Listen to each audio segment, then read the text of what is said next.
عرب دنیا میں جاری تبدیلی کی لہر اس ہفتے اپنے 6 مہینے مکمل کر رہی ہے۔ تیونس اور مصر میں آنے والی تبدیلیاں پرتشدد تنازع میں گھری ہوئی ہیں۔ لیبیا پر امریکہ اور اس کے نیٹو اتحادیوں کے فضائی حملے جاری ہیں اور صدر قذافی کو اقتدار چھوڑنے پر مجبور نہیں کیا جا سکا۔ خطے میں کیے گئے عوامی آراء کے جائزے بتاتے ہیں کہ عرب دنیا میں آنے والی تبدیلیوں کے ساتھ وہاں صدر براک اوباما کی مقبولیت میں کمی دیکھی گئی ہے۔ کئی لوگوں کے خیال میں مصر میں حکومت کی تبدیلی کے مطالبے کو امریکہ کی حمایت حاصل ہونے میں ضرورت سے زیادہ دیر لگی۔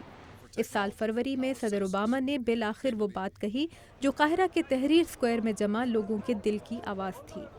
The United States will continue to stand up for democracy and the universal rights that all human beings deserve. لیکن مشرق وسطیٰ اور شمالی افریقہ میں کئی لوگوں کا کہنا ہے کہ امریکہ نے خطے میں تبدیلی کے مطالبے کی حمایت میں توازن سے کام نہیں لیا۔ بحرین میں جہاں امریکی فوج کا 5واں بحری بیڑا موجود ہے اور یمن جو دہشت گردی کے خلاف لڑائی میں امریکہ کا اتحادی ہے، ان دونوں ملکوں میں تبدیلی کے مطالبے پر امریکہ نے خاموشی اختیار کیے رکھی۔ مگر لیبیا کے صدر معمر قذافی کے خلاف مغربی ملکوں کی طرف سے طاقت کا مظاہرہ 2 ماہ سے جاری ہے اور امریکہ کی فوجی کارروائی بس یہیں تک محدود نہیں رہی۔ Tonight, I can report to the American people and to the world that the United States has conducted an operation that killed Osama bin Laden.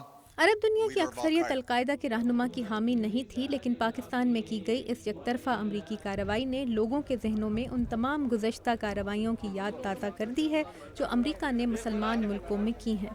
انہی واقعات کا اثر زائل کرنے کے لیے صدر اوباما نے 2 سال پہلے قاہرہ میں مسلم دنیا سے خطاب کیا تھا۔ السلام علیکم۔ لیکن مسلمان ملکوں میں اب بھی بہت سے لوگوں کا خیال ہے کہ تعلقات بہتر بنانے کے صدر اوباما کے وعدوں کو اب بھی عملی اقدامات کی ضرورت ہے، اور مشرق وسطیٰ کے حوالے سے صدر اوباما کا اگلا خطاب بھی کوئی بڑا فرق پیدا نہیں کر سکے گا۔ قاہرہ کی امریکن یونیورسٹی کے پروفیسر سعید صادق کہتے ہیں کہ صدر اوباما امریکہ کا تاثر 2 قسم کے اقدامات سے بہتر بنا سکتے ہیں۔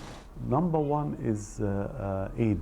سب سے پہلے تو امریکی امداد، اور صرف مالی امداد ہی نہیں بلکہ جمہوری اداروں کے قیام میں تکنیکی مدد اور تعلیمی وظائف بھی۔ ان ملکوں کو جمہوریت کے لیے تیار کرنا اور جمہوریت کی جانب منتقلی کے لیے بھی مدد کی ضرورت ہوگی۔ And assist the transition to democracy. سعید صادق کے مطابق دوسرا اہم معاملہ یہ ہوگا کہ صدر اوباما فلسطین اسرائیل تنازع کے حل کے لیے کوئی نیا لاہ عمل پیش کریں، جس سے ان کے خیال میں نہ صرف تنازع کے حل میں مدد ملے گی بلکہ خطے میں مثبت تبدیلی کی راہ بھی ہموار ہوگی۔ Those people were trading on the Palestinian. عرب حکمران اب تک مسئلہ فلسطین کو اپنی غیر جمہوری حکومتوں کی بقا کے لیے بہانے کے طور پر استعمال کرتے رہے، اس لیے یہ بہت اہم ہے کہ ہم ان سے یہ وجہ ہی چھین لیں۔